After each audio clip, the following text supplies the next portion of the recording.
How to log in or sign in LinkedIn accounts. Simply follow these steps. Firstly, on your mobile device, go to the App Store for iPhone and Google Play Store for Android and search for the LinkedIn app. Then simply tap on the download or get option available there. Then, once downloaded, open the LinkedIn app on your smartphone or tablet.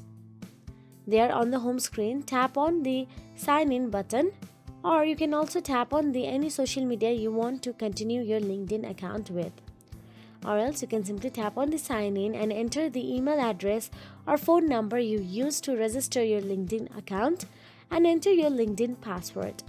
Once your details are entered, click or tap the sign in button available there. LinkedIn may ask you to verify your identity via a security code sent to your email or phone, and that is it. Use the forgot password link if you cannot remember your password.